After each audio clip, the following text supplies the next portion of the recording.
Governor Baker's March 12, 2020 order suspending certain provisions of the open meeting law, General Laws 30A, subsection 18, and the Governor's March 15, 2020 order imposing strict limitation on number of people that may gather in one place. This meeting of the Peabody Conservation Commission will be conducted by a remote participation to the greatest extent possible. No in-person attendance of members of the public will be permitted, but every effort will be made to ensure that the public can adequately access the proceedings in real time via technological means. In the event that we are unable to do so if we are able to do so on matters not requiring public hearing, we will post on the city's of Peabody's website an audio or video recording, transcript, or other comprehensive recording as soon as possible after the meeting. Individuals may participate remotely in the meeting by participation platform using Zoom.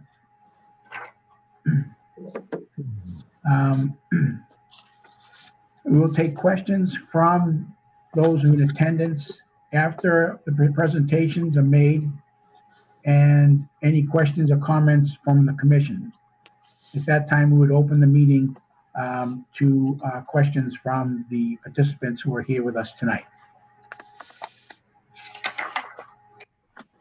Our first item on the agenda this evening is a request for a certificate of compliance. It's a request for a full certificate of compliance as made by Curtis Young, environmental consultant, wetland scientist, on behalf of Group 1 Automotive for DEP file number 55-832. The project is entitled Proposed Inventory Lot. The address is known as 0 Willowdale Ave, map 39, lot 29 and 23 in the city of Peabody. They are asking for a continuance. I'm still waiting for Will Pollitt to sign off on the engineering. So they agreed to request a continuance if you guys will so give them one. Okay. Yeah, I don't want to get into this tonight if we continue this, but I did, in reviewing the comments from Public Services, they're quite lengthy. Of information and things that we're still waiting to get from them. So putting that aside, I would support continuing this or get to our next meeting, Lucia? Yep, November 18th. The agenda is already closed and I'm in the process of drafting it. I hope it'll be done by Monday, the latest. Okay. So I have a motion to continue this to November 18th. So moved. Seconded. All in favor? You're gonna Aye. Yeah, I'm gonna do a roll call. okay. Chairman Rizzo, Yes. Bruce Chair Comack, Yes. Secretary Lazaris, Yes. Commissioner Wojcik, Yes. Commissioner Vivaldi, I had to unmute. Yes. Commissioner Athos. You can raise your hand if you want. Okay, here you. I can hear you. Okay, so it passes a continuum.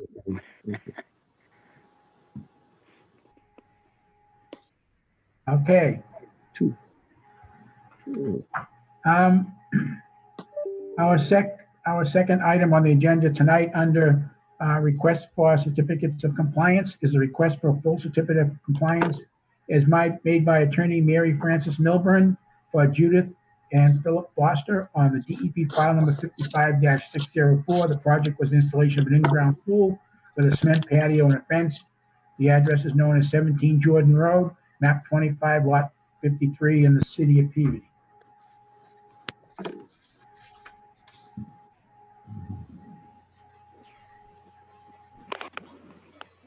Chairman Rizzo, I have the attorney Mary Frances Milburn as the attorney representing the property owners. I cannot remember the current property owners' names though. It's Judith and Philip Forster. Okay. They're not here today. You're representing them, correct? Yeah, I think she said she was on, but Okay, I guess we don't see her. Oh, I see Judy Forster. Yes, I will promote her to panelist. Thank you. Great. Here she is. Judy, you just need to He's still put on muted. your video and unmute yourself if you'd like. So this is Video. kind of a cleanup job Okay. that we're doing right here. The Foresters purchased the property in 2011. The order of conditions originally was recorded in 2004. Evidently, the prior owners had gone through a divorce, and that did not get taken care of. And then when the Foresters bought it, it was also outstanding and missed. So now we're trying to clean up so many years later. Lucia's been very gracious, and she went and inspected last week. And in the packet, I provided the plot plan from when the Foresters had taken over and purchased the property in 2011. I provided a Google view so that you could see what the site looks like. And the first copy of the order of conditions showing it was from 2004. Lucia was able to dig out the original plan, which was wonderful, and I really appreciate her help since I couldn't contact the prior owners. They were unreachable. And then I also included a residential property record card and our request for certificate of compliance. If anybody has any questions, I'd be love to help them. So if the work has been completed, is there a letter on file now requesting a full certificate that states that the work was done in accordance with the plan? I filled out a request for a certificate of compliance, and the box was checked.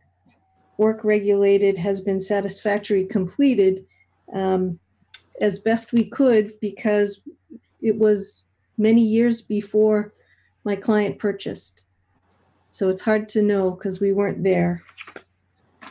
Yeah, I can't remember what conditions. I know the usual conditions we have for a pool, so I'm not that concerned. I just didn't know if there's anything that I don't read, that was maybe special, different. That would just make sure we know it's going to be complied with. On the original order of conditions that was recorded in 2004, it was the normal sign to be displayed. It had to comply with the original plan, which is why I had attached it. And there were the standard conditions boilerplate, 18 through 50.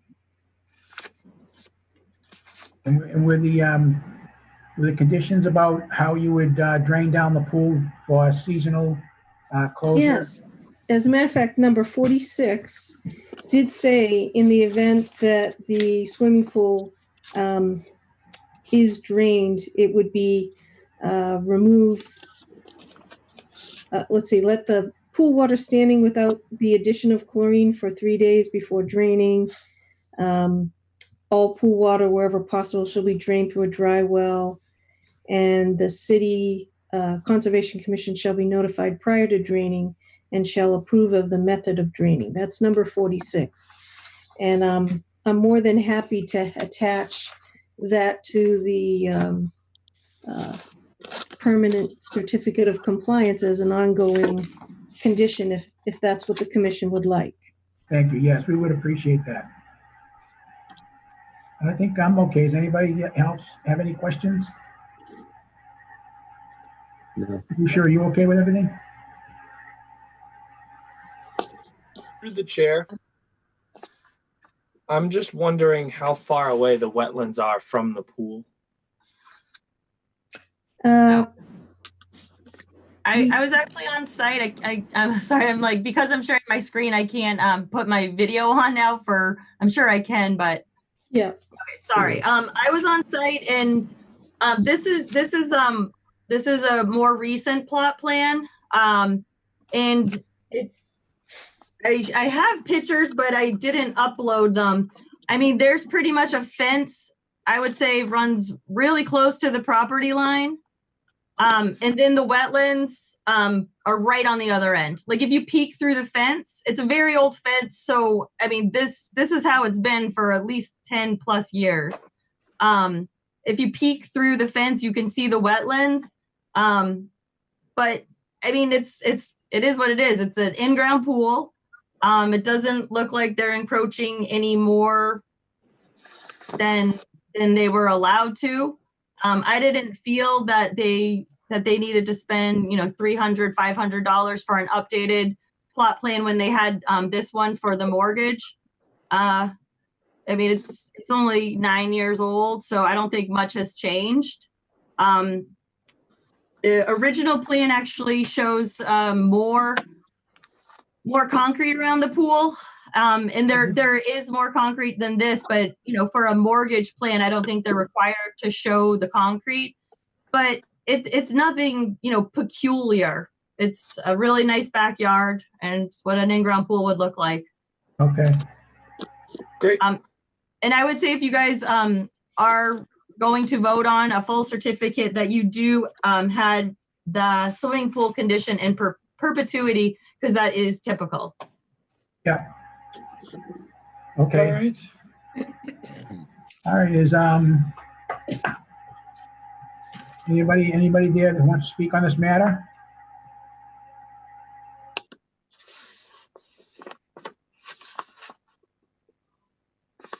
Okay, see, there's no more questions. Can I get a motion to issue a full certificate of compliance to, including the conditions imposed plus the pool condition in perpetuity?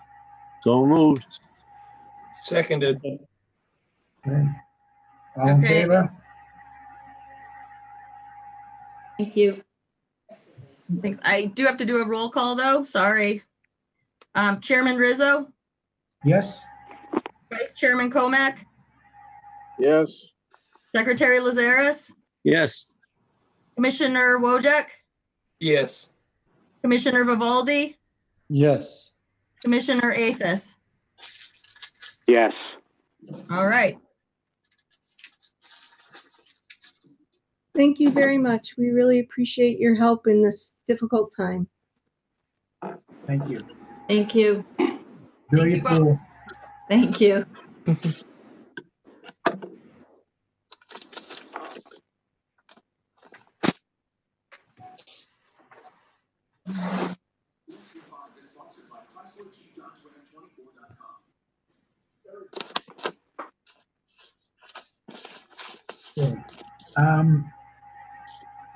Okay, item 3 on the agenda for this evening is under requests for determination of applicability.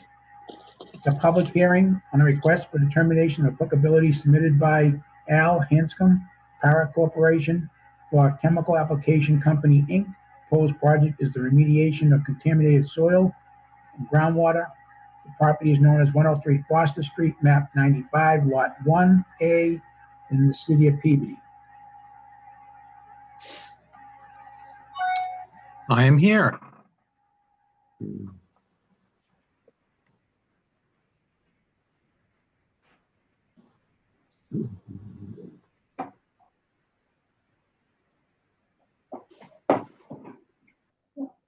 Hi, Lauren.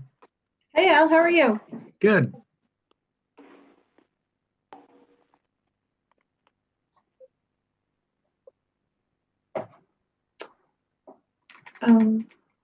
Al, did you have the presentation to share on your screen, or? Yeah, I'm trying to bring it up now. I'm relatively new at this, but I think I can do it.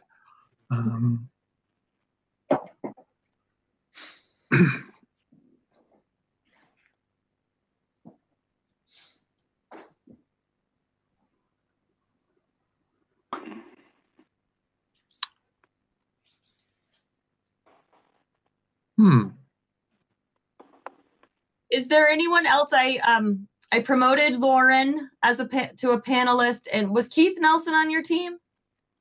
Am I messing him up with another? No. Who else? Does anyone else need to get promoted to panelist? Mark Mahoney. Okay, he's with you. Okay. I'm promoting him right now. Sorry. Is Robert McGinnis? That's not with you, correct? No, I don't Okay. think so. Okay, I think I have what I need here. Okay, can you see that now, Lucia?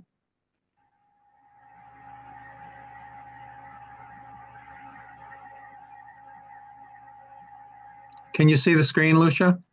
Wait, hold on. Give me 1 second. I'm giving you permission right now. Oh, okay.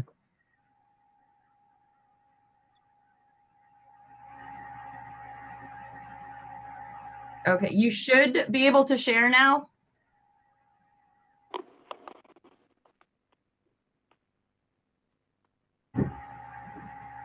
Okay, can you see it? No, not yet.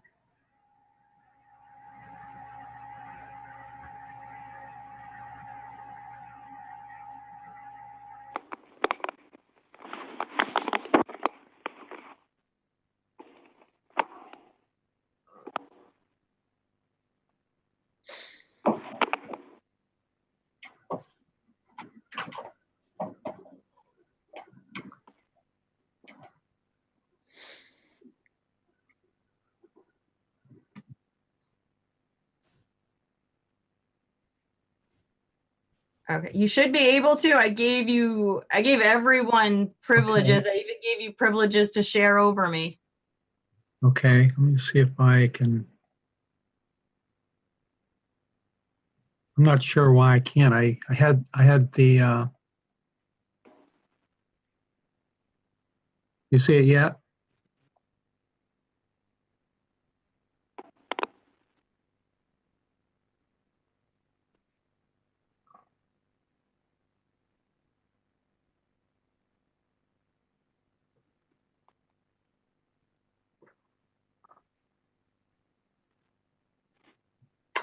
Al, is it saved on the server? I could try pulling it up and sharing it, possibly.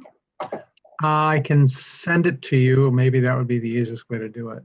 It's a PowerPoint, so it'll go fairly quickly. Okay. Let me see if I can send it to you. All right.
Way.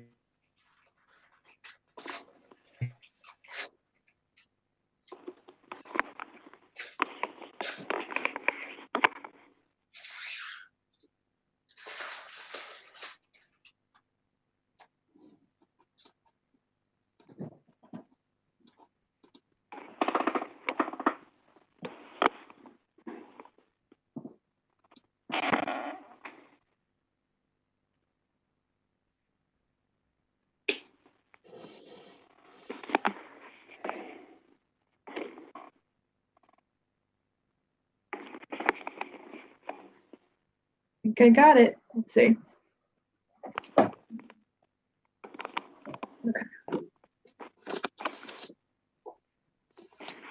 Oh, Al, I think it worked.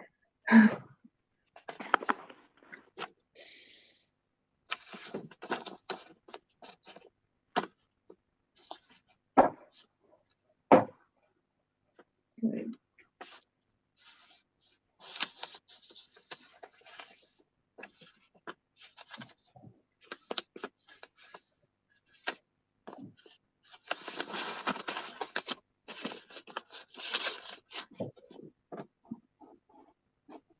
Al, I think you're muted. Oh, Yeah, Al's muted. Oh, now he's back. do you have the file? Yeah, it's shared now. It's on the screen. Can everyone Okay, else so see? I'm sharing. Am I sharing it or are you sharing it? Right when I went to go share it, it popped up and you're now sharing it. Okay. So Lucia, am I set to go? Yep. Okay.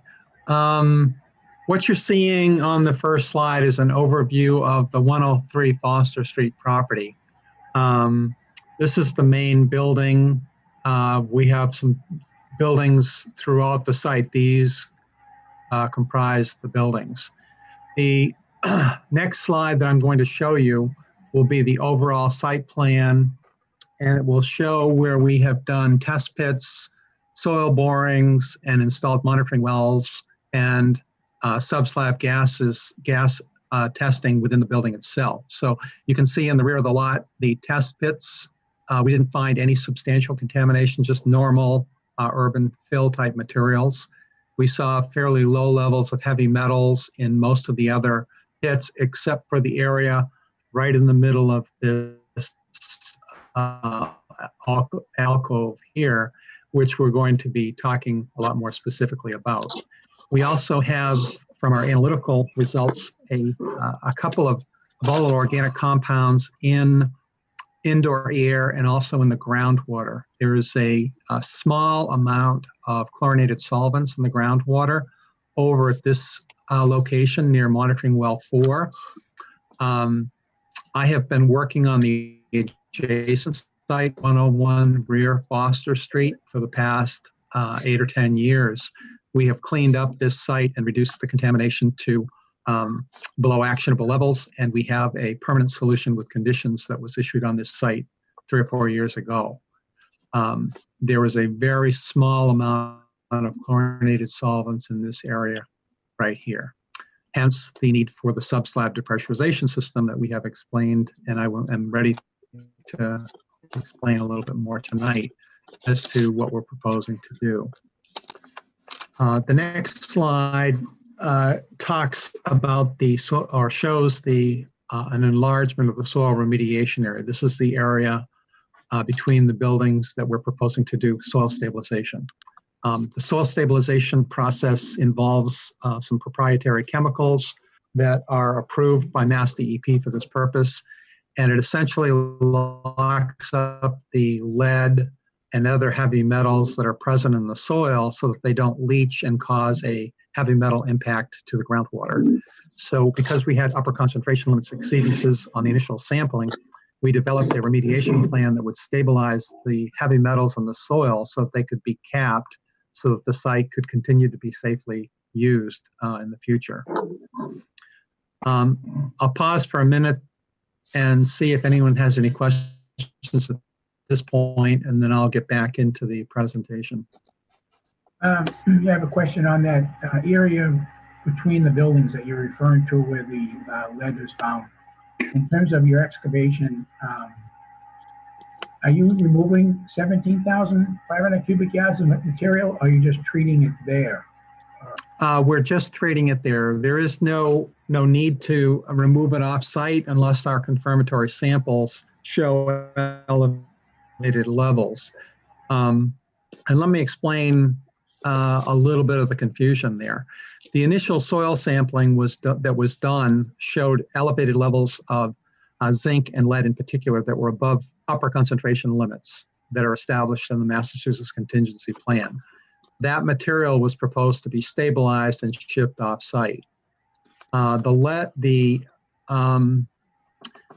upper concentration limit for lead, which is the primary constituent that we're worried about here, is 6,000 parts per million. What we have detected, what I have detected over the last year or so, having done a couple dozen samples, is the highest level I've been detecting is around 2,900 parts per million, which is well under the 6,000 upper concentration limit. So we're probably, unless we see elevated levels in our confirmatory sampling, we will be stabilizing that material in place and then backfilling, compacting, and then putting a clean soil cap and new pavement over that entire area. And I have a detail further on in the presentation that will show you the details of how we're proposing to do that. Thank you. Okay, let's see. One quick question, Mr. Hanscom. Was there any one? Yes. Was there any one particular event that triggered the reason for the soil sampling, or is it just something the property owner has always been doing for the life of the property? No, this, let me give you a little bit of background on the history of the site. The site years ago was used for smelting operations and tannery operations. It was also the former site of the Elmer's glue factory. Borden Chemical operated it years and years ago. The reason that we're sampling it is because the current owner is looking to sell the property. So he hired us to do an assessment and to remediate the soil so that he could sell the property. That's what precipitated the sampling to begin with. Thank you.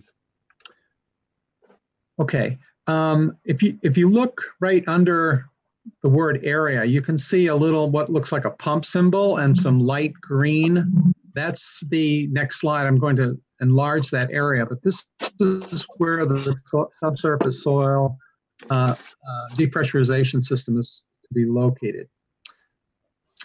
This is a blow up of that area.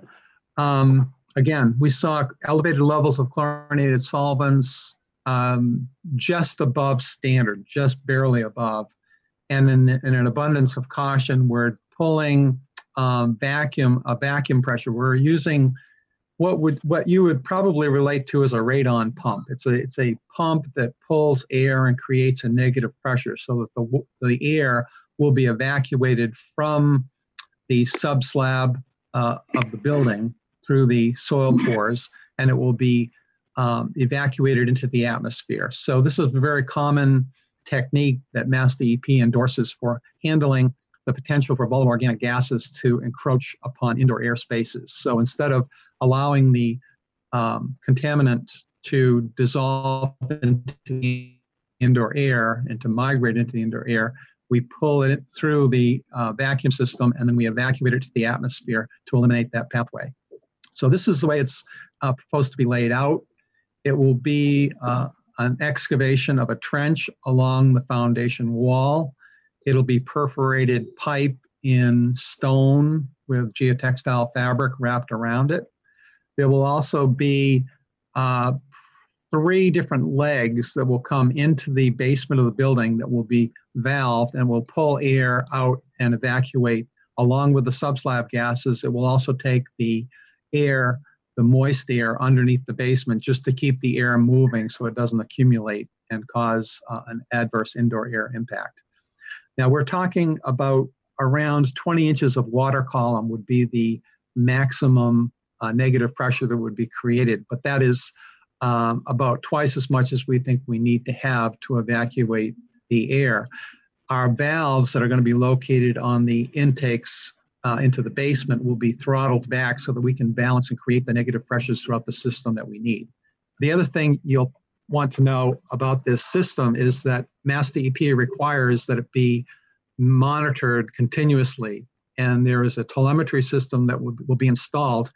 The owner, myself as the LSP, and DEP will all get a text message or some kind of a telephone call, however we choose to program it, if the power should fail or the negative pressure would not be maintained. So this is a very, very safe system that is successfully operating at over 300 installations in Massachusetts right now. So this is what we're proposing to do to eliminate the vapor intrusion problem.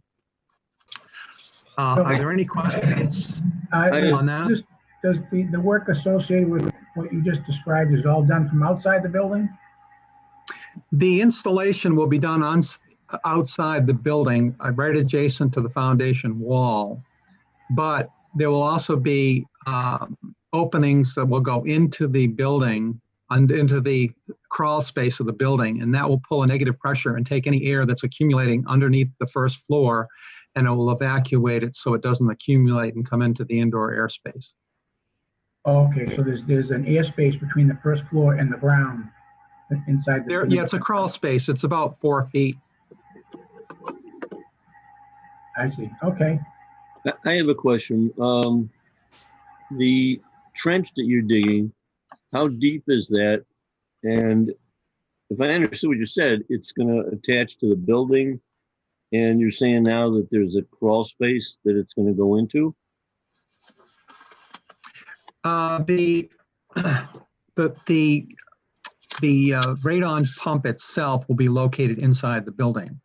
The Okay. intake will come into the crawl space area, and it will be drawing air from the crawl space through the pump and then out the stack into the atmosphere. So So even though how the deep- pipe will collect subslab gases and gases below the access road, it will also be drawing from the crawl space area. And what I was explaining before is that we will have those connections valved so that we can check with pressure gauges and negative pressure gauges to make sure that we're balancing the system so that it's being effective in capturing all of the off-gassing that might be going on from the contaminated groundwater or soil.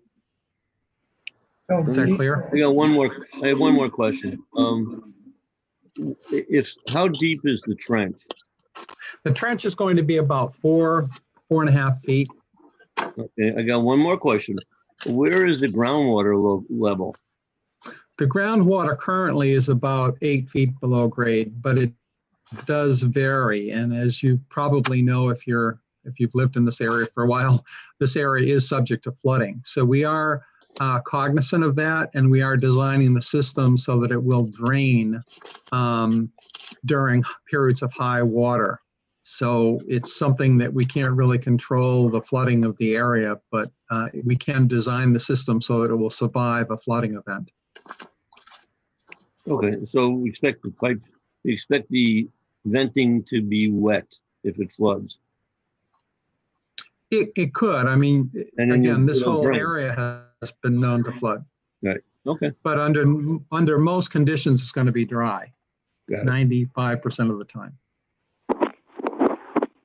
Thank I you. have just one more question. The gases that are taken out from underneath the building or drawn out from inside the building, are those gases just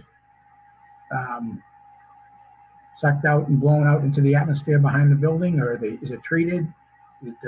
No, the levels are minuscule. They're de minimis quantities. You can't smell it. They aren't harmful. You would have to be exposed to the levels of gases that are occurring here for 50, 60 years before it would cause a problem. These are very low level organic vapors that we're detecting.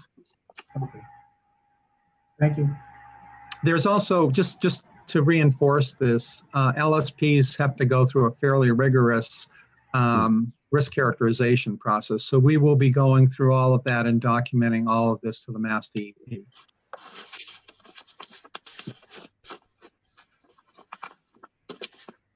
Okay, here's an aerial of the treatment area. You can see that we're going to be going along the edges of the buildings and really digging out, or not digging out, but treating as much of the soil as we can. The treatment chemical comes in 50-pound bags, and it's pelletized. So it's going to be mixed up. First of all, we're going to be stripping the asphalt and getting the asphalt taken off site. We also have a power pole back in this area that we need to support. So we're looking at putting some concrete supports underground to support that power pole so it doesn't collapse when we're doing our work. So that will be on the day 1, day 2. We also have a water main that comes in on this side. So we're going to have the owner shut the water main off so that when we're stabilizing the soil in the vicinity of the water main, there is no pressure in the water main to cause a collapse or a problem. We also have some underground conduits here that will be relocated, disconnected and temporarily relocated while we're doing our work. They're control conduits and monitoring for fire control. So we will talk with the Peabody Fire Department about getting a fire watch for the 1 or 2 days that operation is going on. We have also an abandoned sanitary line that comes through the site like this. So our proposal is, unless we see something different when we're excavating, we will be crushing that vitrified clay pipe and backfilling and abandoning that line. Now over on this side, I want to show a section. I've got a picture in the next slide that'll show this area here. This is probably the most critical part from a wetland standpoint that you would most likely be concerned with. This is the photograph of the area that I was just showing you on the other photo, because we're going to be excavating all of this asphalt out. We'll be stabilizing the soil there, and then we'll be providing a clean soil cap in that area. We are doing some sampling of the cap here to confirm whether it's below safe levels. If it's above safe levels, this soil cap would have to be removed, and there would be about a 3-foot depth. This wall is maybe about 6 feet deep, so about half of that we would be excavating, putting down geotextile fabric, and backfilling with clean granular material here to reestablish the cap. This whole area will be provided with dumped riprap, which you're going to see on the next detail. I have a hand sketch that kind of shows how we would propose to do this. Okay, here's the geologic section that I was talking about. The brook is located over on the left-hand side of the property if you're standing on Foster Street. This is that embankment area that we just looked at in the previous picture. Here are some buildings. You can see the fill. This is the yellow area is the fill area that has the heavy metals in it. So this is the material that we're going to be stabilizing. Underneath that is a sandy, silty, and occasionally some peat is present, naturally occurring soil. So as the contractor excavates this and we mix in the stabilization material, we'll be backfilling it and compacting it all the way back to this side. I have a blow up of the area along the embankment. This is, again, the brook is located here. If this material is determined to be contaminated above safe levels, that would have to be removed to a depth of about 3 feet. A geotextile fabric would be laid and kind of anchored in so it doesn't slide on the embankment. And this would be placed over the stabilized soil. Underneath the soil cap, there'd be a 3-foot clean soil cap here with the dumped riprap placed up to the embankment. I think that pretty much concludes what I have to present. If are there any questions at all, I'll be glad to address them. No, the other thing I can think of is if there was the need to excavate that bank up to the brook, what the condition of the brook channel, the wall, whether that would be. The wall at that location, you can see, I'll go back to that other picture that we said. This wall is in pretty good shape. We would probably parge this wall here a little bit. It's all in pretty good shape over on this side, but there's a little bit of parging that might have to take place right there. But we would absolutely do that. So the grasses that I can see at the base of that wall you're showing us, is that the brook? Yes, that's the stream bed. Okay, very good.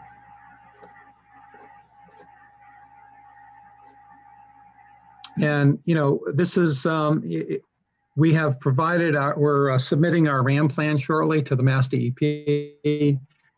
We're scheduling this work tentatively for November 18th. That's not a for sure thing, but that's the tentative schedule if we're able to close the hearing and get the negative determination with conditions from the Concom. Okay. May I ask what's your timeline for this moving into the winter and digging? And is it something that to be done more quickly or more in the springtime? We're looking to start November 18th if the commission approves the negative determination with conditions. We'll be largely complete before Thanksgiving with the treatment and the repaving of the entire area.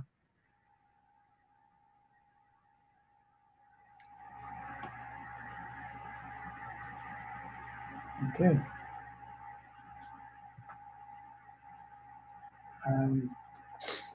If there aren't any more questions from the commission, Lucia has provided some comments relative to the project and what we might look for conditions. Did you want to go over those, Lucia? Did you want to read those? Sure. And then I did just have one question. So I have been working on on this project for, I feel like months at this point. Yes. Is there a contingency, a mitigation plan if the wall is compromised? Because I know I asked you about the steel plates, whatever they're called, steel plates, steel. I think you're talking about sheeting. Yeah. So what happens if you guys, all of a sudden, those beautiful boulders start falling into the stream bed? Is there, a contingency plan, a mitigation plan? Like, I know you said that you weren't expecting that because you only had to go a few feet, but God forbid, let's say, someone messes up and all of a sudden we have boulders toppling in. What's the plan? No. The plan would be that we would stabilize that wall before we go near it. So we would be parging the wall with mortar and filling in between those loose stones before we even dug adjacent to the. So if we have to cap, we will be repairing the stonework before we approach that wall, even with a 3-foot depth. Okay, great. And that can, if you would like to write that in as a condition, that would be perfectly fine. Okay, that would be to the commission. And so I'm just going to read, and you guys have already, Lauren and Al, and I think Mark have all seen my recommended conditions. Most of them are pretty normal for this type of work. Erosion controls must be inspected by city staff, me, or a commissioner before work can commence. No hay bales or plastic meshing are allowed. Second condition, disturbed areas must be restored to existing grades in the bordering land subject to flooding, because this is FEMA flood zone, everyone. Obviously, it's FEMA flood zone, it floods. MCP guidelines must be met for all work on site. Everything that's mentioned in the RAM plan for RTN number 3-0036166 must be followed. Condition 4, bill of lading and all MCP docs should be emailed to conservation staff. No hard copies unless someone on the commission wants the hard copies. Otherwise, we're going to have, like a lot of papers. And finally, the last condition would be that if dewatering is needed, a detail must be supplied to the commission and approved before it is used. And we're fine with all of those, Lucia. Okay, great. Any other questions from the commission? Is there anybody here from the public that want to speak on this matter? I do not see any. Now would be the time. If you would like to speak, please raise your hand.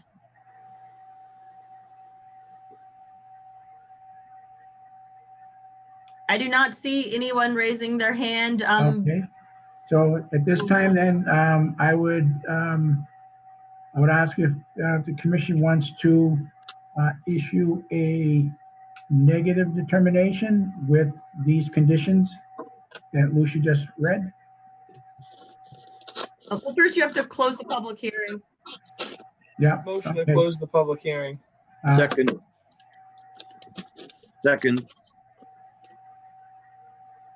Okay, so I have a motion by Travis, seconded by Stu, and I'm going to do the roll call. Chairman Rizzo.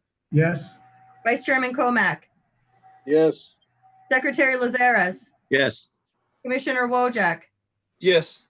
Commissioner Vivaldi. Yes. Commissioner Athos. Yes. Okay, closes unanimously. Okay. At this time, then I would ask for recommendation to issue a negative determination with the 5 conditions that Lucia had stated. So moved. Seconded. Okay, all I'm in gonna favor? vote. You gonna I'm roll gonna call read that, a roll Lucia? call. Roll call, Chairman Rizzo, Yes? Vice Chairman Comack, Yes. Secretary Lazares, Yes. Commissioner Wojak, Yes. Commissioner Vivaldi, Yes. Commissioner Athos. Yes. All right, great. So it passes negative determination with the 5 conditions we listed. Alan, Lauren, I hopefully can work on this on Monday. I should have enough time. I don't know if you're going to be able to make that cutoff of November 18th unless I really hustle, and I will try for you. Thank you very much. We appreciate your help. Yeah, thank you, everyone. Thank you.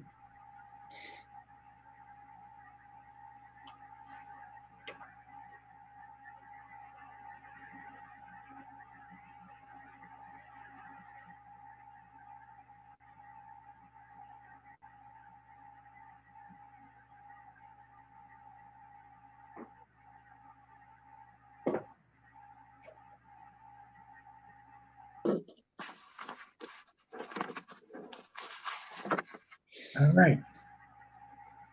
Okay, we move on. Item number 4 on the agenda is under notices of intent.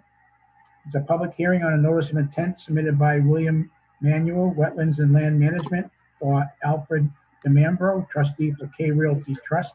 Proposed project is the construction of a commercial building addition, adding 3 stories to the existing building footprint. Property is known as 10 Mill Street, map 85, lot 60B and 58 in the city of Peabody. Good evening, everyone. Bill Manuel from Wetlands and Land Management. And I'm going to share my screen and put the plan up. And you should all be able to see that plan now. Basically, this is a site in downtown Peabody. It happens to be in an area mapped as in the floodplain.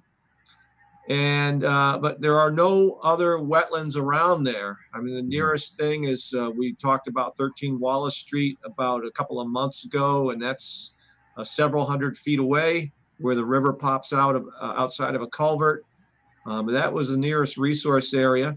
There's nothing around here other than it happens to be in the floodplain. And what we'd like to do here is just take this existing building, not touch the footprint at all, and add 3 stories to the building. The only ground disturbance that we're going to have is we need to install this ramp coming off of Central Street to get up to the first floor elevation. And we'd also like to install steps and a sort of a door stoop right here that would get up to the finished floor elevation. So really the only displacement of flood volume is where the posts support these ramps. I think I calculated about 10 square feet of flood area that's impacted, and I'd call that fairly de minimis. We're actually decreasing the amount of impervious area on the site because this area on the east side that is presently being used for storage of some construction vehicles, trucks, cars, maybe some construction material. It's fairly well packed down crushed stone.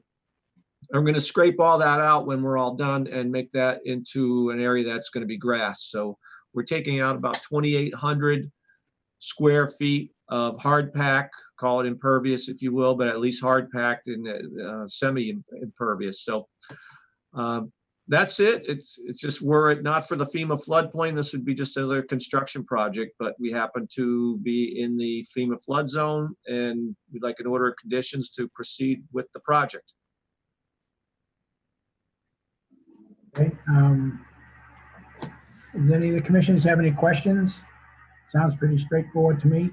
I'm assuming that Bill, I'm assuming that the proposed ramp that you're talking about is elevated like above the ground, but it's only the posts that are in the ground. That's exactly right. Yep. I have a question. I believe there's water running underneath this property. Underground, correct? I'm not aware of any culverts under this property. I think the nearest culvert is around over by 13 Wallace Street behind the post office. But that's where it discharges. And then it takes a hard right-hand turn or easterly turn away from the site. Well, my question was, when you start dropping posts, you start digging for posts, or you add weight to the footprint, what's underground? Just dirt? I'm That's right, assuming dirt. Just dirt, huh? Yep. Okay.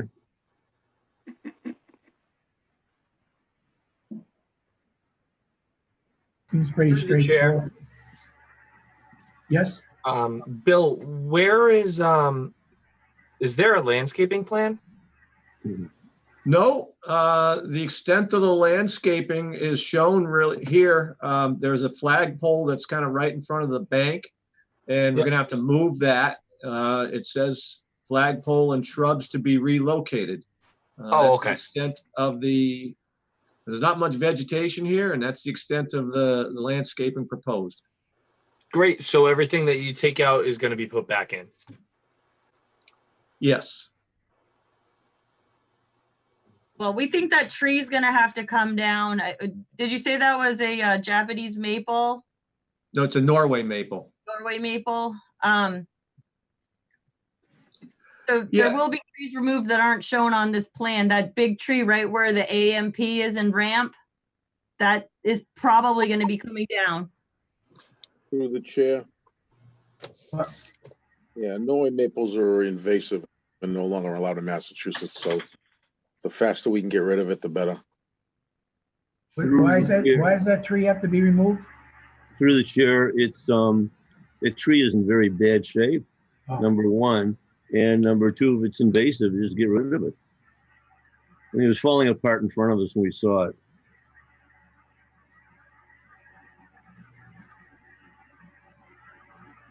I concur.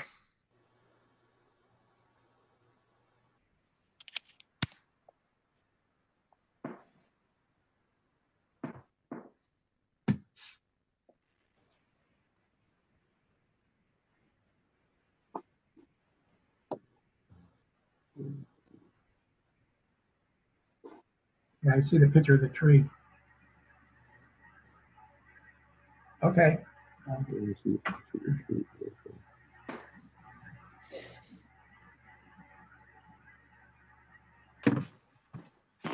So I think that, I don't know if there's anybody, if there's no more questions from the commission. I know Lucia had a couple of questions about any landscaping.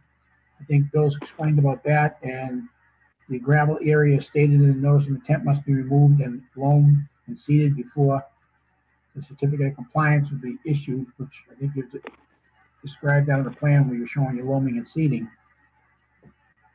So if there's no other questions from the commission, is there anybody here from the public that wants to speak about this project? Either for or against? I do not see anybody raising their hands. I mean, I see Robert Langley. I don't think he wants to speak. I do see a person named Deb and Robert McGinnis. But because their names are on there, I would imagine they should be able to, it's not just a telephone number. So I would imagine they're on their computer, so they have the ability to raise their hands. They're not though. Okay. I have one little thing that I just thought of when you guys were talking, if I may.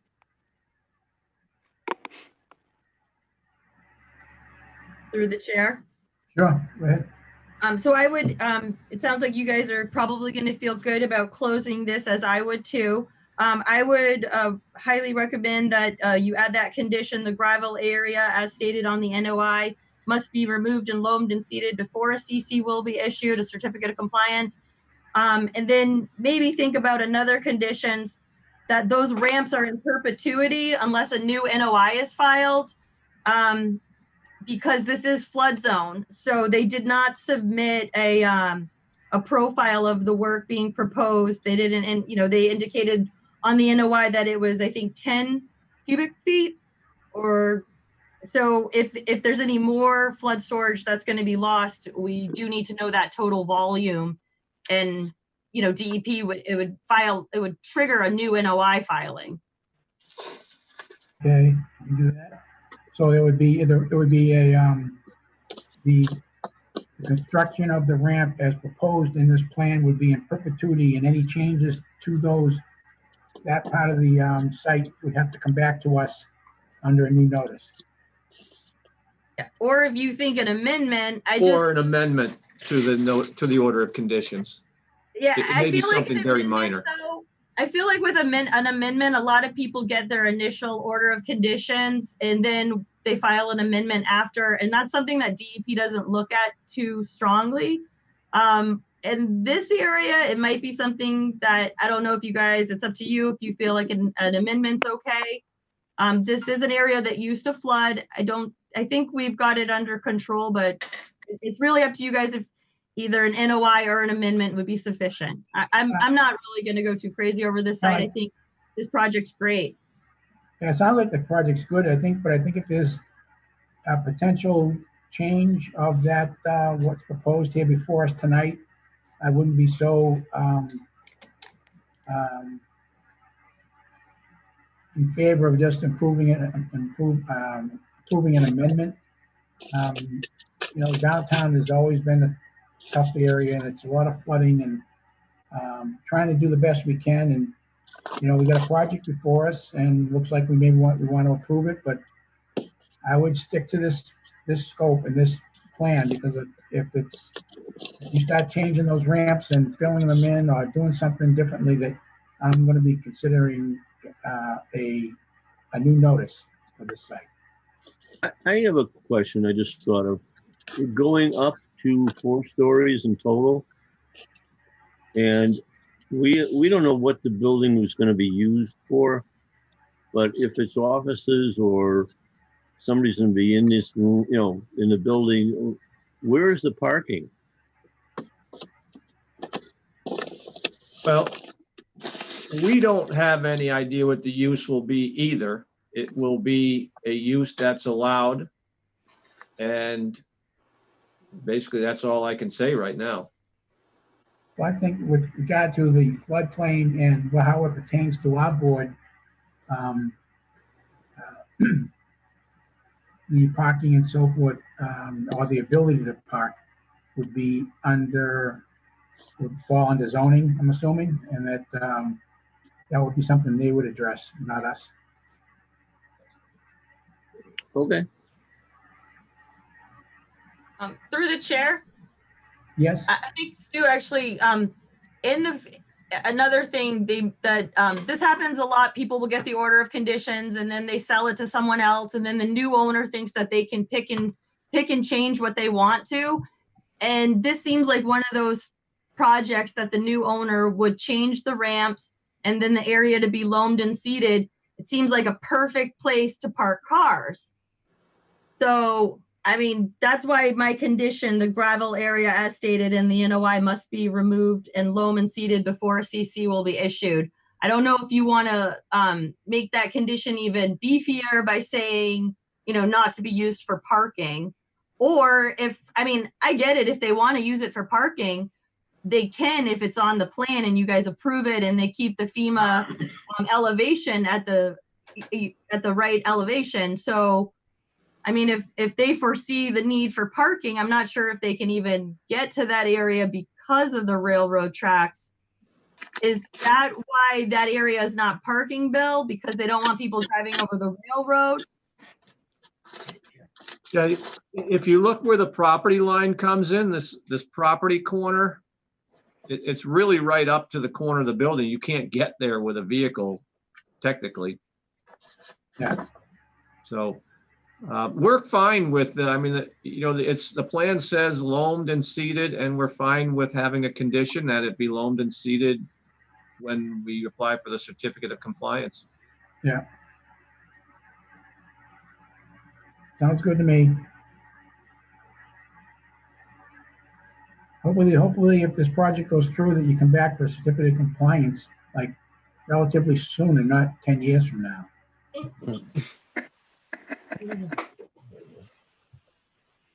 I still don't see anyone raising their hand, so if you guys want to close, you are welcome to if you are done discussing. Move to close. Do I have a motion to close the public hearing? So moved. Seconded. Second? Second. Okay.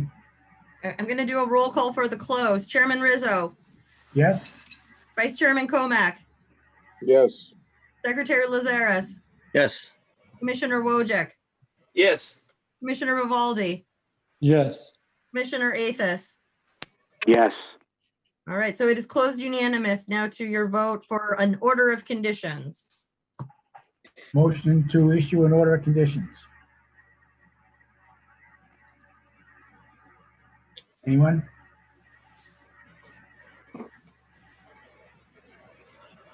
I'll second that. Who made it first? Oh. I will. I'll make a motion to issue an order of conditions with Lucia's condition that the crushed stone must be removed and loamed and seeded before in certificate of compliance is issued. And that the And ramp, that the an ramp addendum? has, also that the ramps that are proposed in this plan shall remain in perpetuity with no changes. And if such changes are required or requested, they would have to come back with a new notice of intent. So moved. Okay. A second? Second that. Okay, Arthur seconded. Okay, I'm going to go ahead and read that order or that motion again. Order of conditions. I'm assuming 1 through 47 with the conditions made by Travis, seconded by Arthur, with the conditions that the gravel area as stated in the NOI must be removed and loaded and seeded before a CC will be issued. And the second condition that the ramps are in perpetuity. If there's any changes, a new NOI must be filed. And I'm gonna, did I already do a roll call? I don't think I did. Did I? No. Okay, so roll call, that was made by Travis, seconded by Arthur. Chairman Rizzo, Yes. Vice Chairman Comack, Yes. Secretary Lazares, Yes. Commissioner Wojcik, Yes. Commissioner Vivaldi, Yes. Commissioner Athos. Yes. All right, it passes unanimously. Thank you. Thank you, Bill. Lucia, real quick, were you gonna talk about 44 Bart this evening? Did you want me to? I wasn't planning on it. I didn't even read what you sent me. Okay, good night. Good night. Good night, Bill.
enlargement project.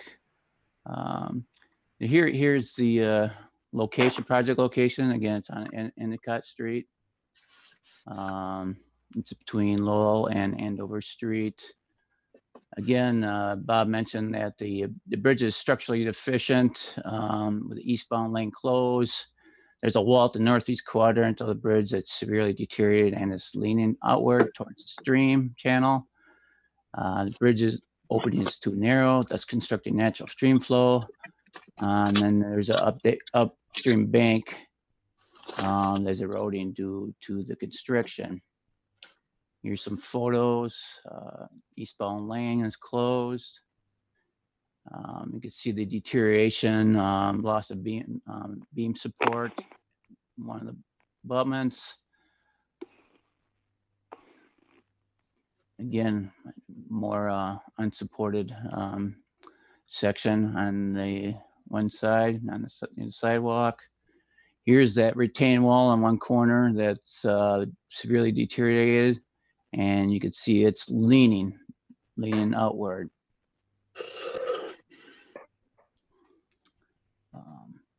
What we like to propose is a new bridge with wider opening that will convey the water and also repair the retaining wall.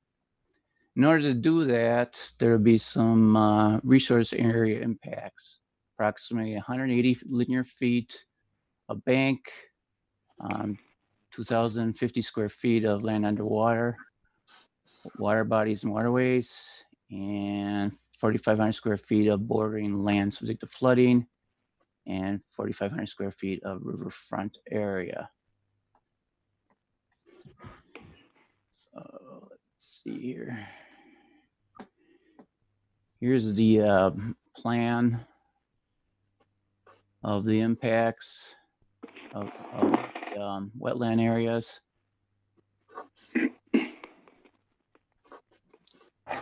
And here's showing the impacts that the proposed project will involve.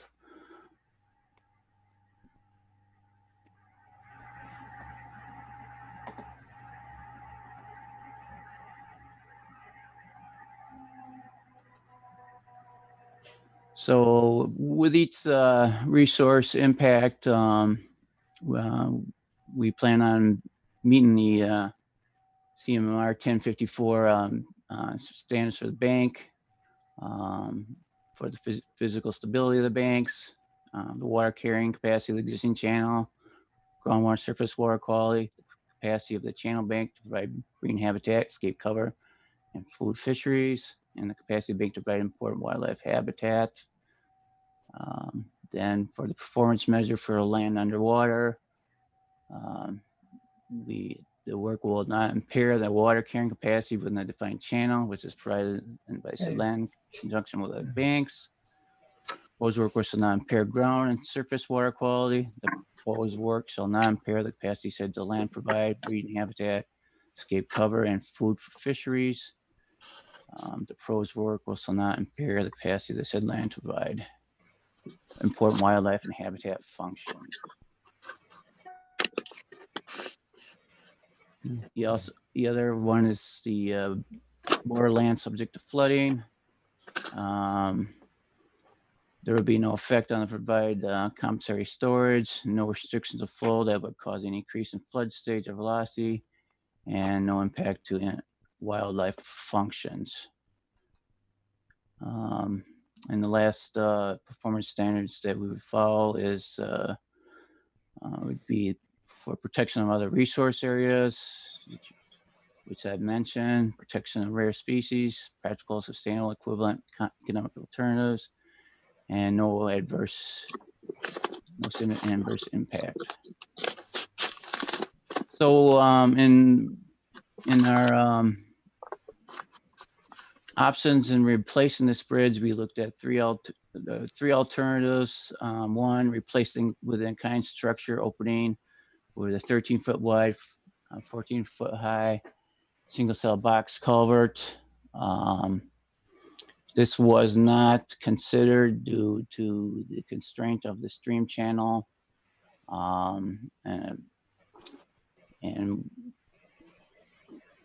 the other alternative, which is the preferred alternative, we use replace in kind with a single span bridge supported on piles, which would be a 26-foot span, which will increase the opening from 13 feet to 24 clear. The other alternative that was considered was just a 25-foot wide, 4-foot high single cell box culvert. This was not considered due to the high impacts to the stream channel.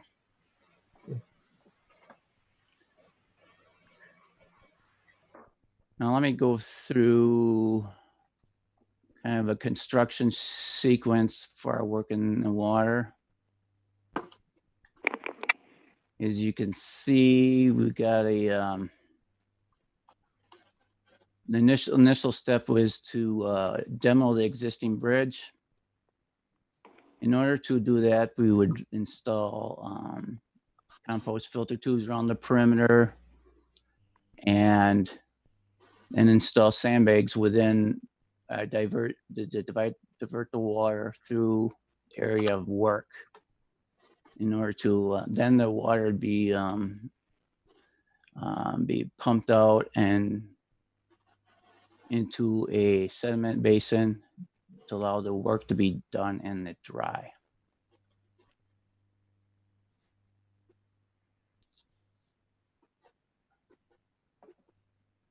So you can see we got an excavation plan with a section. As you can see, we got showing a temporary water control section with a diversion. And the final section would be to place the abutments in the superstructure.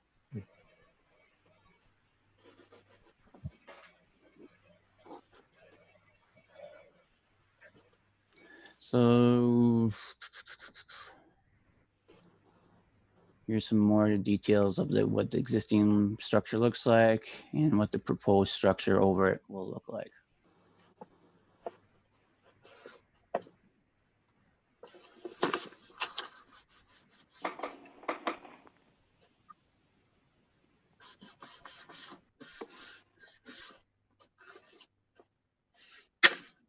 So I guess I would open up to questions to the commission.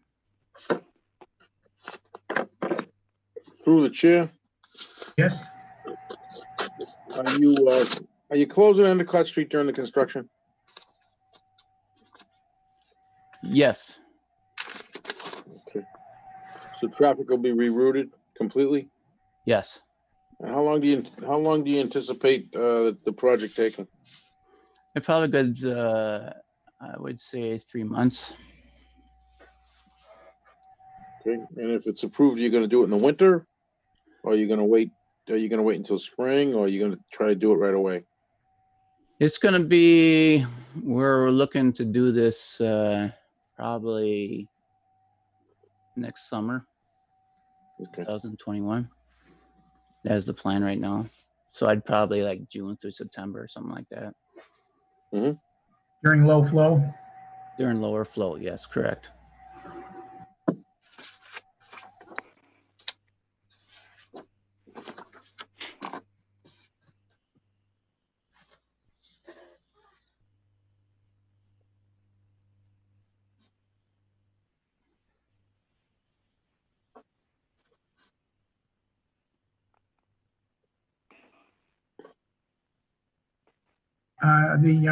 So explain a little bit about the channel wall that you're going to be rebuilding and how you're going to get that done. You're going to put sheet piling behind it? So yeah, in order to install it, we'll probably have to put some kind of temporary shoring, which can be sheet piling or some other type of temporary structure. The other option the contractor may, we haven't really gone with the final design yet, but with the type of wall, you can install it with piles and leg it and use that as your shoring system. So it kind of works as one unit instead of adding the shoring.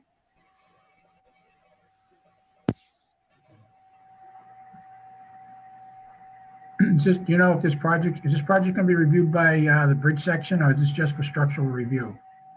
Yes, it will be reviewed by the bridge section. Okay.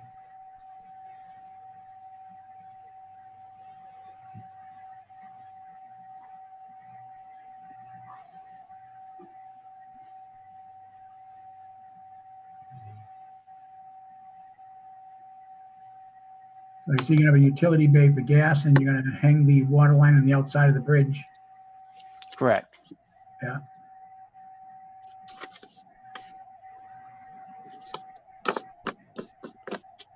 Are you gonna do any work on the gas line that runs kind of parallel to Endicott Street where that manifold is? Yeah, that's gonna be done by others, which is National Grid. We've been coordinating and working with them because they'll do that work concurrently with the bridge replacement project.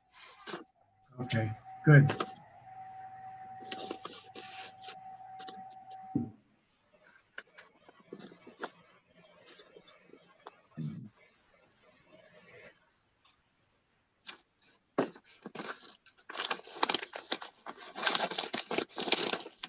Nice, you'll have sidewalks both sides, 2 5-foot shoulders, 2 Yep. 10-foot travel lanes.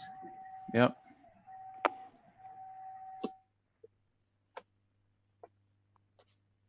Yeah, that bridge needs to come down. It's coming down on its own right now. Yeah. That's a problem.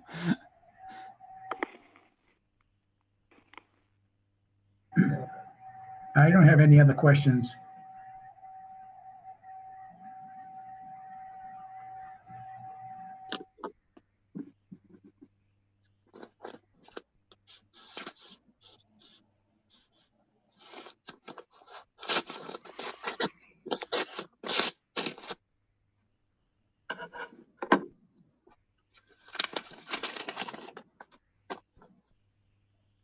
Could I ask a quick question through the chair?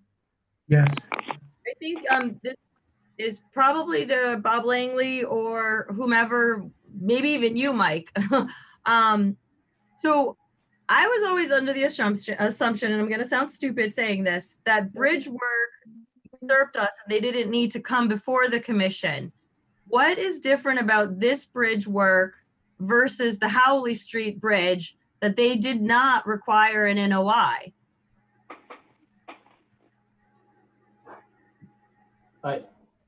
I think, I don't, maybe the chairman would know better than I, but the Howley Street Bridge, no, I can't answer that. I think we were in abundance of caution to make sure everybody was involved in this one. Is that correct, Keith? Well, anytime you're doing work in the water and resource areas, Right, it you should requires go. an NOI. Yeah, we still need an NOI for the project. Yeah. Yeah. They didn't get one for Howley Street, and the guys who were working on that were extremely rude to me, kicked me off site, told me to get out of there. I had no business to be there. So, I mean, I'm tickled pink that they filed with us, and I've been working with James Nicholas on this probably for like the last 13 years. Me and James have both been trying to get the gentleman's driveway. There's a guy right next to this brook who you can like put 2 feet, like I could probably fit my whole body from his driveway into the brook.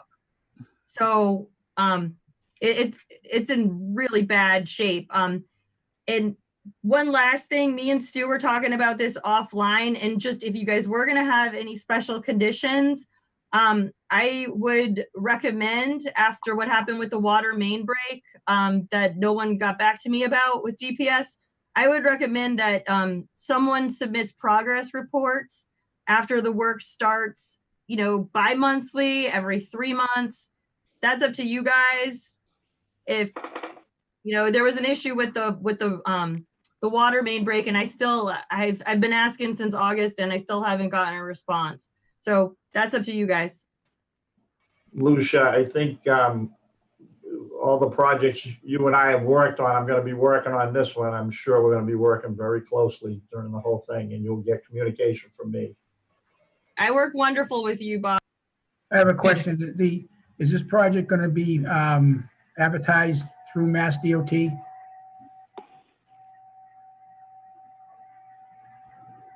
You know, Keith, I don't know that right at this advertised for the contractors. Yeah. If you're not submitting just structural review and you're submitting this to Mass DOT for review in its entirety, then there's a lot of hurdles you need to get through, beginning with right of way. It's very tight in this area, so you're going to need easements and temporary and permanent for not only for the bridge railing, but also that channel wall. You probably need a permanent wall easement that I think Mass DOT is going to require that you do. If they're the ones who are advertising it, then they won't advertise this project unless they got clear title to all the work. This is not a Mass DOT project. This It's is not? a local. No. The local, yeah. Okay. Yeah. You're getting some funding through the small bridge program, right, Bob? Yes, well, that's what we're trying to get some funding from there. Yeah, we're trying to get funding through that. So this is a local municipal project. So it doesn't have to go through their Mass DOT right-of-way process. We have 2 areas where we're going to need easements to do the work. Okay. On the south side here to do some bank work and of course near the retaining wall on this guy's property. So I think we got those in the works. I think I gave you some stuff on that, Bob. I would some a write up and description of that for your legal guys to get the easement on it. Yeah, I couldn't see anything on the plans that indicated any easements or lines of easements. Let me see here. We got that defined here.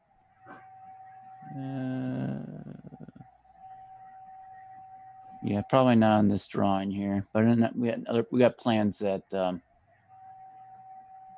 show that.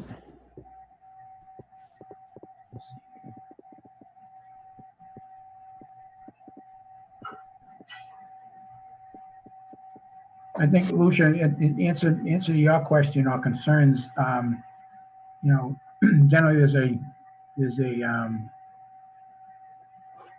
superintendent or foreman on the project who would report to public services on progress and scheduling.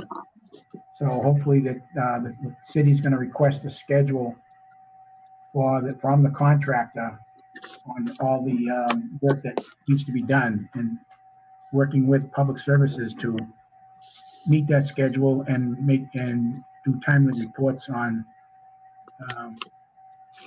the demolition and construction of the bridge. Yeah, like I say, I'm going to personally be on this one. Keith and his firm are designing it, but as far as working in the area, we've had the PMLP out there, looking at various things that they may have to do while we do the construction. Keith is, and myself have coordinated with Grid in several meetings and several of the other people here. So I'll kind of be the rep for the city on this, and I work with Lucia all the time. So I think we're going to have a lot of communication.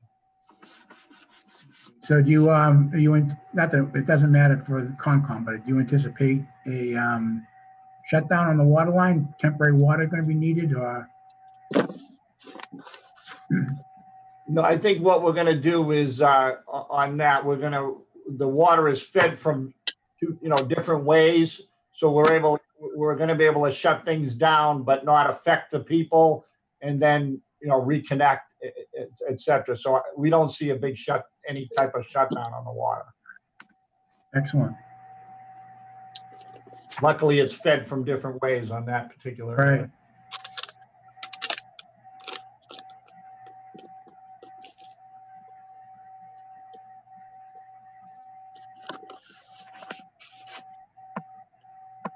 Well, it's good. The sooner they get this bridge fixed, the better. Hello.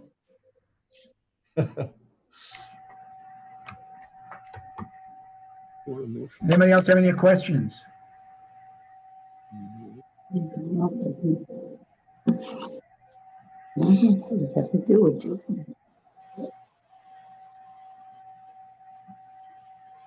Seeing none, is there anybody from the public who's attending tonight that want to speak, would like to speak on this project, either for or against? Yes. Bob McGinnis? We have somebody, Lucia? Yeah, I must have, I already put it to a panelist. There was a woman named Deb and she just logged off. I hope I didn't keep her from speaking.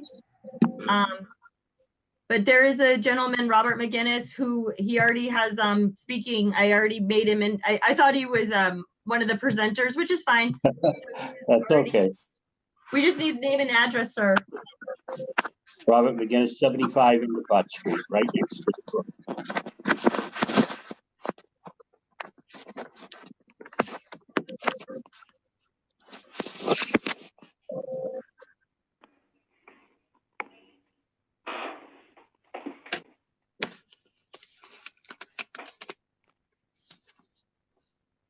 Did you get me? Yep, we hear you. Hi, Bob. As a resident at 75 Endicott Street, any help you need as far as the driveway, you know, we can always park across the street, et cetera, and would help out with you, and it wouldn't be a problem. We've been waiting for this to be done for years. And the other thing is the signs you put up for weight limits. Right. The bridges, I can see it actually at the end of my driveway sinking more and more. When it rains, a bigger and bigger puddle is going out there. So it's creating a sinkhole, I think, at the end of our driveway. So that should be looked at. And you have the gas tanker goes across here twice a week. And it's like a bomb went off when he goes across that bridge. Yeah, I don't know how much a tanker truck weighs, but with all that gas in it, it goes up to the Amfet gas station up the corner. And they just ignore the signs. But anyway, whatever I can do to help, I'd be more than I'd love to help you out. I can always park across the street, as I've been doing for years.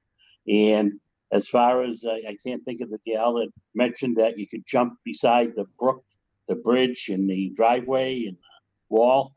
Yes, that's been going for the last 3 years. And when it really started was that big flood we had that time. And the 100-year flood or whatever they called it. It really wreaked havoc down here. But anyway, we're here. If you need any help or anything from us, we'd be willing to help out. Thank you. Thank you. Is there anybody else who wants to speak on this matter? I do not see, there's no more attendees. I really hope that woman, Deb, Robert, do you know who Deb was? Do you have a neighbor named Deb who might have come tonight? No, I have no clue. So there was someone named Deb, but she was on a computer, so she should have the ability to raise her hand, and she didn't, and she logged off just as we were finishing up. So I hope I didn't stifle democracy tonight. We'll find out soon. So yeah, okay. All right, I wish everybody luck, and it'd be good to get my driveway done finally. I'm looking forward to hot topping that. So, okay, thank you. Yep. Bye-bye. Okay. So if there aren't any more questions, did you need to say anything else, Lucia? Oh, and there's somebody? Okay. We could make a motion to close the public hearing. So moved. Lucia's all set. Seconded. Okay, so we got a motion to close. We got a second. Who made the motion? I'm sorry, I missed it. I did. Stuart? Yep. And seconded by Travis to close. And I'm going to go with my roll call. Chairman Rizzo, Yes. Vice Chairman Comack, Yes. Secretary Lazaris, Yes. Commissioner Wojak, Yes. Commissioner Vivaldi,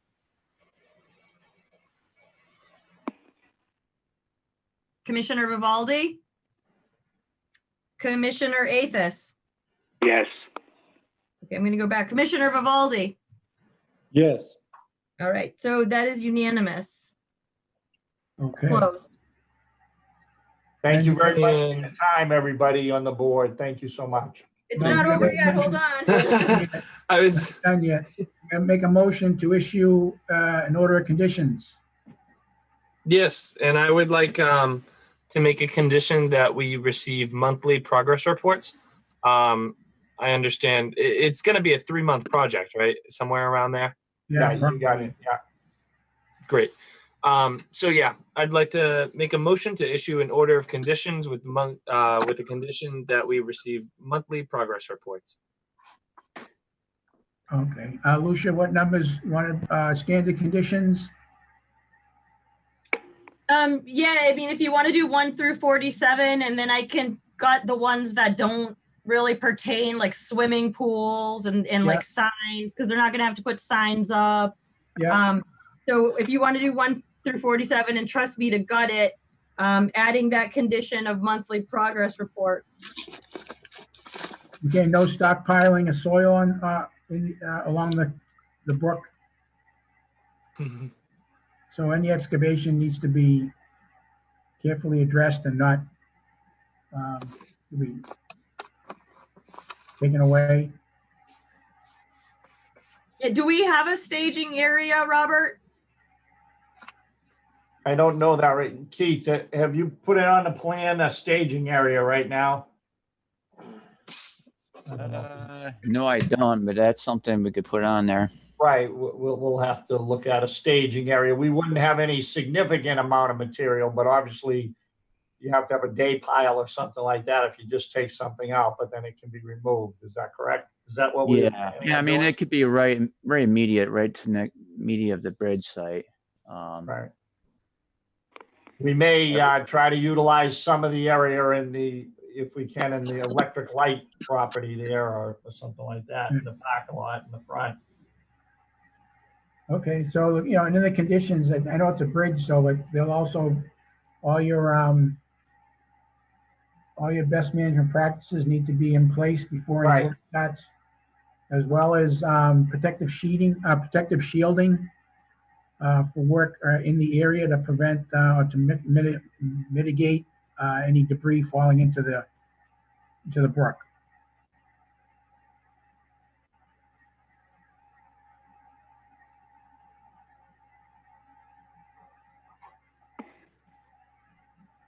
Is that going to be a condition? Yeah, well, it's on their plan anyways. They do have shield. Yeah, but it's a typical requirement. We want to make sure that's in place before any demolition starts. Yes, that'll be Yes. part of the contract plan. Yeah. So, You will notify Lucia when these BMPs are in place and she can come out for a second. when the shielding's in. You still got to go through the review process with Mass DOT, so you got a ways to go. But hopefully they'll review this quickly and get it done because this. It's called a Chapter 85 review, and it's pretty painless. It's not your typical MassDOT project. No. Where they are the owner and this is a footprint bridge. Yeah, I'm not worried about that. That'll go so quick. I've done many of those. All right. So, Mike, Chairman Rizzo, did I hear you say no stockpiling? I think it's going to be really difficult to stockpile along the river, like where we care about it, because the actual river's a pretty big drop. So it's okay for them to stockpile on like road elevation areas. Yeah. I mean, immediately behind the work, you could stockpile like right behind each abutment area. Yeah, they might have some property like Bob mentioned about on municipal light property or something, because they, when they excavate for the approach slabs, they might want to bring some of that material back, but we wanted to get it out, wanted it out of there, not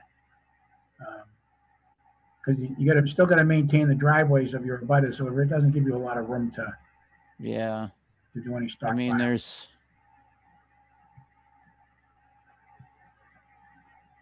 I think there's enough room behind there. Right to the south here. I think they could stockpile right here. And maybe not to the north here, probably not. Yeah, maybe just here. Yeah, maybe. Won't be blocking any driveways. Yeah, there's a bit of area right there, but not on the other side. That would be right where Mr. McGinnis's area is. I mean, the riverfront area, like once you get down into the river, there's nowhere to stockpile in there. Right. No, not in the river. No. Okay, great.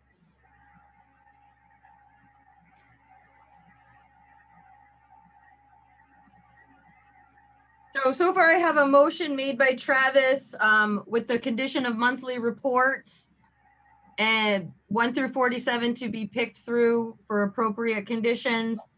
And then that's all I really have written down. I have no stockpiling, but I have it crossed out because it sounds like we just talked about it. Good. But all right. And the other BMPs on site, that they're in place before they start, so then they notify you in advance. Yep. That's a good one. Thank you.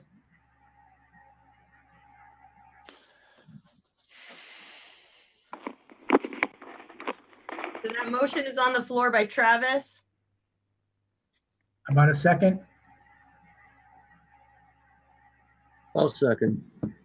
Okay. All in favor? Yep.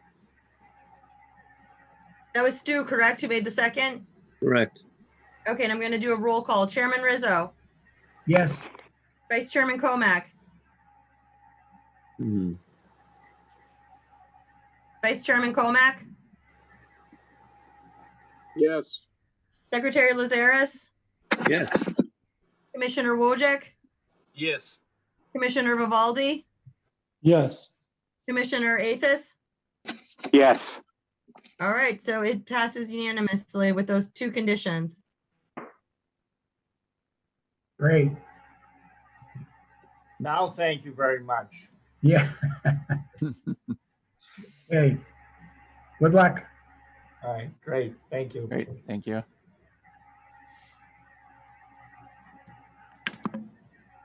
All right, let's see.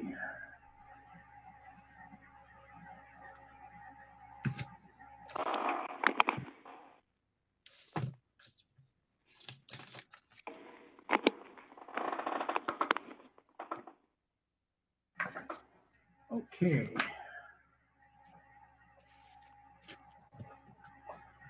Next item on the agenda is under enforcement orders. Looks like that's just continued till 2021. There was an enforcement order for Daniel Ruiz for the property known as 44 Bartholomew Street. Its violation is bringing multiple truckloads of fill onto the site. Buffer zone and resource areas were altered. A valid order of condition was never issued by the said work. And we are continuing this until the springtime so that we could observe the vegetation has come in. Is that correct, Lucia? Yep, and Bill did, that was what Bill asked before Bill Manuel asked before he signed off from 10 Mill Street. He did submit me an update on what's going on out there. It sounds like everything's stabilized, but it should be in, I might have put it on the OneDrive, but if not, it can, our November hearing is already pretty beefy, but it's probably something to wait until the vegetation grows in. I'll look at it before I draft the November agenda.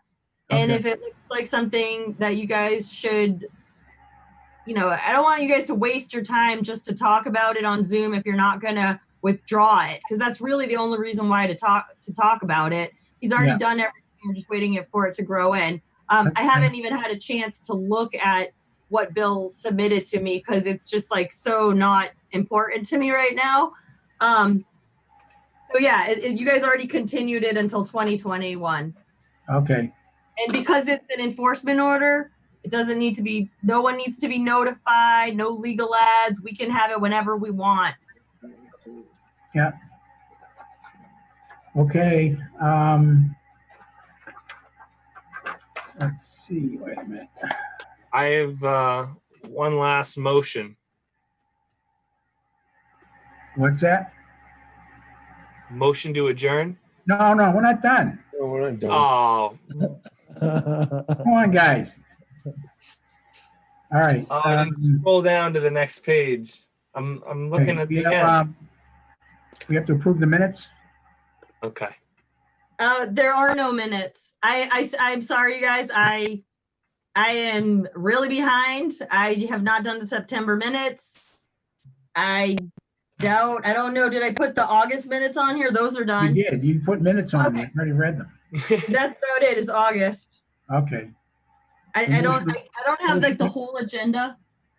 But if it says on the whole agenda, I just have an abbreviated copy for myself tonight. If it says August, if you could vote on that. I thought you guys already voted on those though, but maybe not.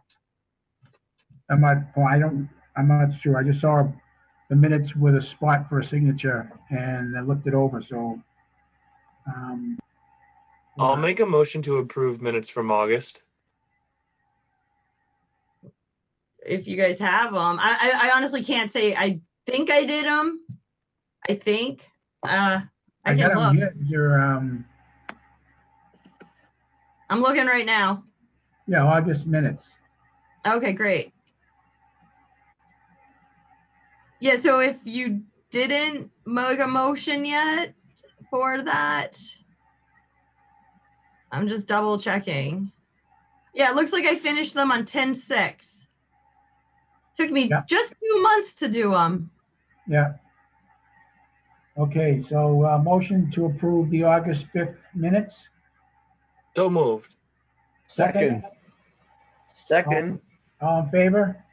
Yay. Yay. Okay. Who made the motion, Stu? No. Travis. And who seconded it, Stu? Yes. All right. And I guess I'll do one last roll call just to be complete. Chairman Rizzo, Yes. Vice Chairman Comack, Yes. Secretary Lazaris, Yes. Commissioner Wojcik, Yes. Commissioner Vivaldi, Yes. Commissioner Athis. Yes. Great. I just want to say hi, folks. My first meeting here, and I'm going to go work on that microphone problem I had with the Zoom computer. Welcome aboard, Arthur. Thanks. On other business, we'll get through this real quick. I'd like to bring up the subject of electronic signatures by municipal boards. And I would like to make a motion to the board, which we need to do at a regularly scheduled meeting to do this, that we would accept electronic signatures for paperwork that we approve normally during our monthly meetings. And we need to approve this at one of our meetings. So I would like to ask the commission to consider and approve us authorizing the use of electronic signatures. And Lucia was so kind to actually give us a sample that the city of Beverly had used, and it seems very appropriate. And I don't know whether we have to write it up first in order to prove it, or if we could just kind of read the body of the motion, and then we could put the document together. But we could perhaps approve this tonight, so we don't fall behind on getting what necessary signatures we need and being able to do it electronically. So if I'm not out of order, I would like to read this, and I'll just plug in the city of Peabody where appropriate.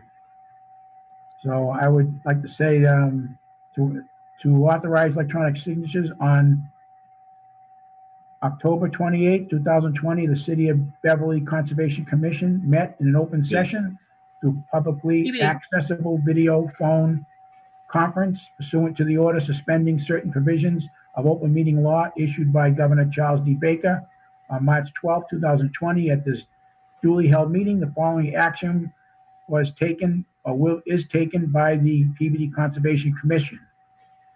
And I, Michael Rizzo, as chairman, request a vote that the Peabody Conservation Commission recognize and accept the provisions under Massachusetts General Law, Chapter 110G, Uniform Electronic Transaction Act regarding electronic signatures, and that we, the members of the Peabody Conservation Commission, will henceforth execute documents either with electronic signatures or with wet ink signatures, and that both will carry the same legal weight and effect. This applies to those documents that the Peabody Conservation Commission vote to issue and sign at a public hearing during this COVID-19 state of emergency. So moved. Seconded. Okay, can you do a roll call on that, Lucia? Yep, so I have a motion by Bruce, seconded by Travis. Chairman Rizzo, Yes. Vice Chairman Comack, Yes. Secretary Lazares, Yes. Commissioner Wojcik, Yes. Commissioner Vivaldi, Yes. Commissioner Athos. Yes. All right, you guys never have to see me in person again. You can come visit anytime. I'll sign in person. I don't care. But I think this will be great. This will really help us make it easy for all of us. So unless there's any other business, I would entertain a motion to adjourn if anybody doesn't have anything else to discuss. Oh, Move to adjourn. before we adjourn,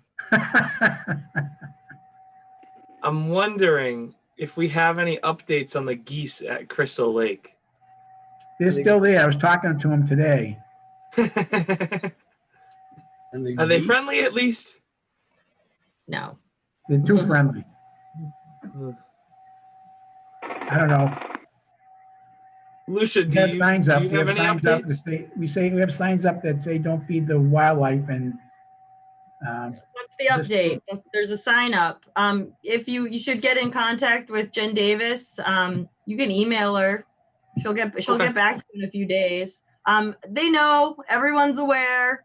We all know about the geese. No one wants them there. They're illegal immigrants. So I don't know what to tell you. Okay. all right. Move Thank to you. adjourn? Motion to Second. adjourn. Second. One last roll call. Sorry, guys. Chairman Rizzo. What's that? I have to do one last roll call. Okay. Yes. Vice Chairman Comack, Yes. Secretary Lazares, Yes. Commissioner Wojcik, Yes. Commissioner Vivaldi, Yes. Commissioner Athos. Yes. All right, it looks like we are adjourning at 8:51 p.m. Yay. Excellent. Good job, guys. Good Thanks, night. Have a wonderful night, everyone. I'm Next gonna meeting. try to get to I'm gonna try to get to 73 Lake Street as well.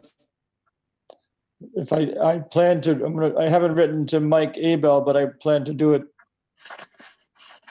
Oh yeah, there's a.